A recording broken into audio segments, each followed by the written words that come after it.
जिन students के exam अप्रैल और अक्टूबर 2025 में हैं, उनके सभी के टीएमए आ गए हैं, जैसा कि मैं पिछले वीडियो में बता चुका हूं, और उनके सभी टीएमओ को मैंने सॉल्व कर लिया है। अभी मैंने जो लास्ट टाइम अपने क्लास 10th के हिंदी सब्जेक्ट का जो टीएमए अपलोड किया था, आज हम एसएसटी सोशल साइंस के जो टीएमए उसको अपलोड करेंगे और उसके बारे में डिस्कस करेंगे। अपलोड कर रहा हूँ और उसके बारे में डिस्कस करेंगे कि कौन कौन से क्वेश्चंस आएंगे। तो आप सभी स्टूडेंट इन सभी क्वेश्चनों को अपने जो प्रैक्टिकल के पेजेस होते हैं वो मैं आपको दिखाना चाहूँगा। इस तरीके के जो पेजेस होते हैं उसमें आपको ये नोट डाउन करना है, उसमें आपको ये नोट डाउन करने हैं। ये पेपर्स आपको किसी भी जो स्टेशनरी की जो शॉप होती है उसमें मिल जाएंगे इजिली, वहाँ से आप लेके आएँ और उसमें आप लिखें। और सबसे इम्पोर्टेंट बात जो है वो ये है कि आपकी राइटिंग नीट एंड क्लीन हो, अच्छी राइटिंग में लिखें, आप खुला खुला लिखें, साफ साफ लिखें। क्वेश्चन आप ब्लैक पेन से लिखेंगे और आंसर को आपको ब्लू पेन से लिखना है, जैसे कि मैंने अपने वीडियो में डाले हैं, सेम उसी तरीके से आपको उसको लिखना है। टीएमए में आपके 6 क्वेश्चन आते हैं और सबके 6 क्वेश्चन के दो दो पार्ट होते हैं। देखिए जैसे कि मैं स्क्रीन पर दिखा रहा हूं आपको, इसमें हमें 6 क्वेश्चन दिए गए हैं। ये देखिए पहला क्वेश्चन जो दे रखा है उसमें ये दिया गया है कि निम्नलिखित प्रश्नों के उत्तर लगभग 40 से 60 शब्दों में दीजिए, और उसमें आपको 2 ऑप्शन दिए गए हैं, ऑप्शन ए ऑप्शन बी। तो उन दोनों में से किसी एक का ही आपको आंसर देना है, चाहे आप ए दें या बी दें, उनमें से किसी एक का ही देना है, दोनों नहीं करने हैं, क्योंकि दोनों में से कोई एक करेंगे उस आपको 2 मार्क्स मिलेंगे, जैसा कि उसमें क्वेश्चन में दिखाया गया है। तो आपको कोई एक करना है। उसी प्रकार इसमें क्वेश्चन नंबर 2 दे रखा है, देखिए इसमें भी निम्नलिखित में से किसी एक प्रश्न का उत्तर लगभग 40 से 60 शब्दों में दीजिए। इसमें भी हमें 2 ऑप्शन दिए गए, उसमें भी आपको कोई एक क्वेश्चन आपको करना है, जैसा कि मैंने किया हुआ है, फिर भी मैं आपको बता रहा हूँ कि क्वेश्चन किस टाइप का आता है और कैसे हमें इसे सॉल्व करना है। दोनों में से कौन सा क्वेश्चन करना है, जो आप इजीली लगता है वो आप क्वेश्चन कर सकते हैं। उसी प्रकार नंबर 3 दे रखा है, निम्नलिखित में से किसी लगभग 40 शब्दों में 40 से 60 शब्दों में दीजिए। इसमें 2 ऑप्शन दे रखे हैं, ए और बी।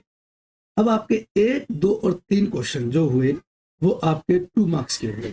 उसके बाद क्वेश्चन नंबर 4, क्वेश्चन नंबर 5, ये हमारे 4 नंबर के ऊपर, जो हमें 100 से 150 वर्ड्स में करने होते हैं। यहाँ भी ऑप्शन दे रखे हैं 2, देखिए जैसे कि अब स्क्रीन पे देखते हैं, इसमें 2 ऑप्शन दे रखे हैं, ए और बी। इसमें भी हमें इनमें से कोई एक क्वेश्चन करना है, जो हमें इजीली, इसमें नीचे दिए गई परियोजना को कोई एक परियोजना तैयार कीजिए। आपको इसमें प्रोजेक्ट कर दिया गया है, देखिए 6 नंबर का 1 और 2, ये आपको 2 परियोजना दी गई है, उनमें से कोई एक परियोजना आपको तैयार करनी है। उसके बाद जो हमारा सबसे इम्पोर्टेंट काम है कि इन सभी पेजेस को पीडीएफ में कन्वर्ट करना। हर पीडीएफ का साइज 2 MB से कम होना चाहिए, मैक्सिमम 2 MB है। और उसको अपलोड कैसे करना है और अपलोड कैसे करना है वो सब मैं अपनी नेक्स्ट वीडियो में बताऊंगा। पहले हम सभी अपने जो टीएमए है उनको क्रिएट कर लें, आराम से बना लें, उसके बाद हम उसको अपलोड करेंगे। तो चलिए हम डिस्कस करते हैं कि कौन कौन से क्वेश्चन हमें अपने टीएमए में करने हैं। आज का जो हमारा जो सब्जेक्ट है वो हमारा सामाजिक विज्ञान क्लास 10th के लिए, और जिसका सब्जेक्ट कोड है 213। क्वेश्चन नंबर 1 का मैंने बी ऑप्शन लिया है। सामंती व्यवस्था के अंतर्गत कृषि दासों के जीवन और कर्तव्यों को परीक्षण कीजिए। तो उसमें बताइए कि जो सामंती व्यवस्था थी उसमें जो कृषि दास थे उनके जीवन के जो परीक्षण थे उनमें किस तरीके का परीक्षण था। तो उसका उत्तर देखिए, सामंती व्यवस्था में कृषि दासों का जीवन कठिन था। वे भूमि के स्वामी के अधीन रहते थे और उन्हें बिना वेतन के मेहनत करनी पड़ती थी। उनकी मुख्य जिम्मेदारी खेतों में काम करना, फसल बोना, कटाई करना और स्वामी के लिए कर देना। दासों को अपने श्रम के बदले में बहुत कम या कोई अधिकार नहीं मिलता था। उनकी स्थिति सामाजिक और आर्थिक रूप से अत्यंत कमजोर थी, जिससे उनका जीवन संघर्षपूर्ण हो गया और काफी कठिनाई भरा रहा। ये आपको इस तरीके से करना है। उसी प्रकार क्वेश्चन नंबर 2 का मैंने ए ऑप्शन लिया है। भारतीय कृषि के समक्ष प्रमुख चुनौतियों का मूल्यांकन कीजिए। जो भारतीय कृषि थी उसके सामने कौन कौन सी चुनौतियां थी, उसका हमें मूल्यांकन करना है। और जैसा कि मैंने बताया कि आपके फर्स्ट सेकंड थर्ड क्वेश्चन जो है वो 40 से 60 शब्दों में करना है। चलिए इसी का हम उत्तर देखते हैं। भारत की कृषि के समक्ष कई प्रमुख चुनौतियां हैं। उनमें जलवायु परिवर्तन, जल की कमी, भूमि की घटती उपजाऊ शक्ति, छोटे किसानों की आर्थिक स्थिति और उन्नत कृषि तकनीक की सीमित पहुंच प्रमुख है। साथ ही विपणन की असुविधाएं, किसानों को फसलों से उचित मूल्य न मिलना और प्राकृतिक आपदाएं भी चुनौतियां बढ़ाती हैं। इन समस्याओं के समाधान के लिए सरकार को उचित आधुनिक तकनीक और फसल बीमा जैसी योजनाओं पर ध्यान देना आवश्यक है, ताकि कृषि क्षेत्र की स्थिति और किसानों की आय में सुधार हो सके। ये बहुत जरूरी है। आज जो हमारे देश का अन्नदाता है वो किसान ही है, तो उनकी सभी प्रॉब्लमों का समाधान हमें सरकार को करना चाहिए और हमें इसके बारे में कुछ उचित कदम उठाने चाहिए। चलिए उसी प्रकार हम नेक्स्ट क्वेश्चन देखते हैं। क्वेश्चन नंबर हमारा थर्ड, इसका मैंने ऑप्शन बी लिया है। नगर परिषद के कार्यों का विश्लेषण कीजिए। ये के की जगह ले लिख कर रखा है, तो आप इसको के कर ले। उत्तर, नगर परिषद के कार्यों में शहर की सफाई, जल आपूर्ति, सीवरेज प्रबंधन, सड़क निर्माण, स्ट्रीट लाइट्स की व्यवस्था और सार्वजनिक स्थानों की देखरेख शामिल है। यह स्थानीय स्तर पर प्रशासनिक जिम्मेदारियां का निर्वहन करती है, जिससे नागरिकों की बुनियादी जरूरतें पूरी हो सके। नगर परिषद पर वसूली, भवन निर्माण की अनुमति और विकास योजनाओं के क्रियान्वयन के जरिए शहर के समग्र विकास को सुनिश्चित करती है, जिससे नागरिकों को बेहतर जीवन स्तर मिल सके। चलिए क्वेश्चन नंबर 4 को देख लेते हैं।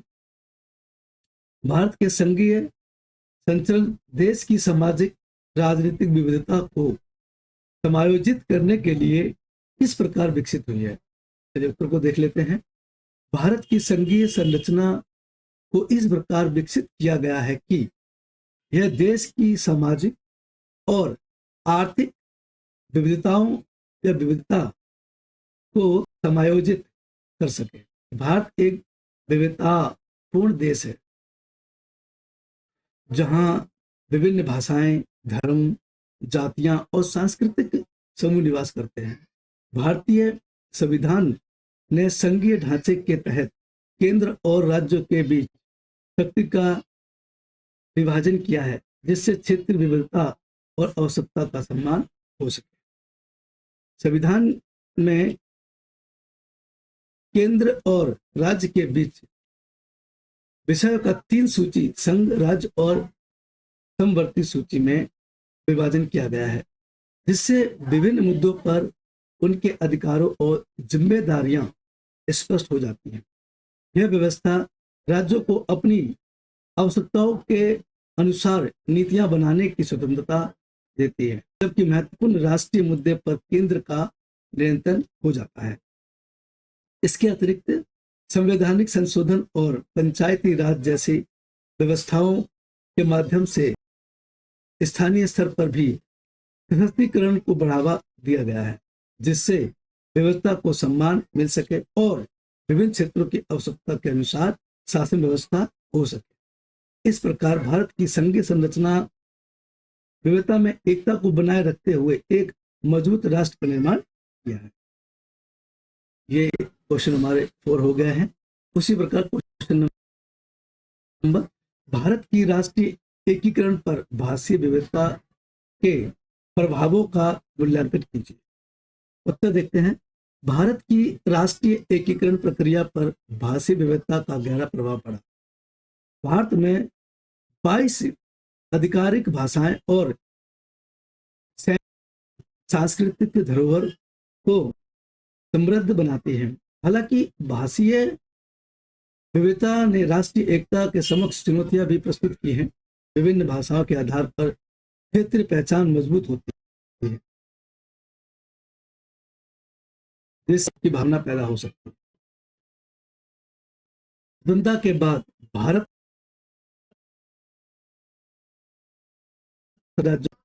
क्षेत्रीय भाषाओं को सम्मान के भीतर भाषी संतुलन तो बना, लेकिन राष्ट्रीय स्तर पर हिंदी और अंग्रेजी को संपर्क भाषा के रूप में स्थापित करना जरूरी हो गया।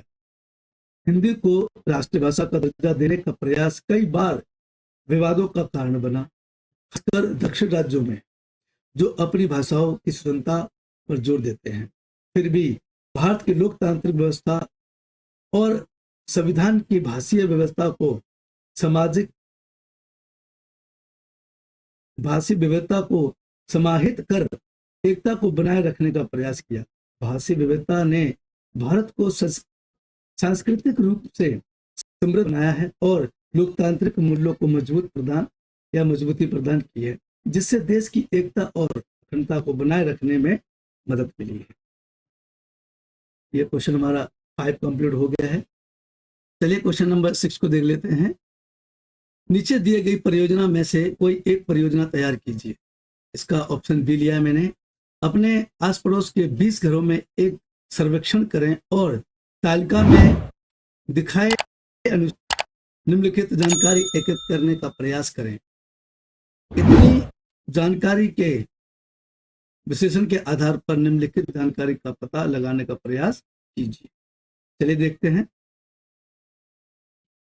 ये देखिए मैंने ऑप्शन इसका बी लिया है और इसको हमने कैसे इसको सेट किया है। देखिए क्रम संख्या और आयु समूह, लिंक, साक्षर, निरक्षर, नौकरी पेशा, बेरोजगार और टिप्पणी। तो आपको इस तरीके से एक टेबल बना लेनी है और क्रम संख्या में आपको उनके क्रम संख्या डाल लेनी है 1 2 3 4। उसी प्रकार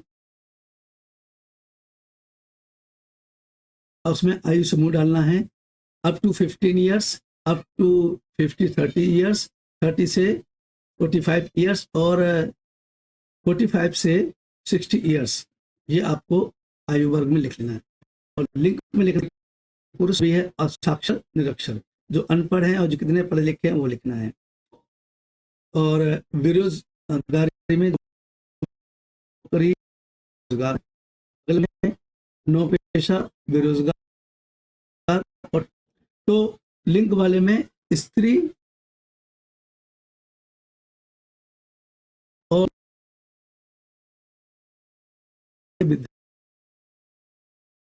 इसकी पुरुष हैं, 8वीं पास है और ये मैनेजर है, कंपनी में अच्छी पोस्ट पर है। और 30 से 35 साल के जो पुरुष है वो 10वीं पास है, मजदूर है, फैक्ट्री में काम कर।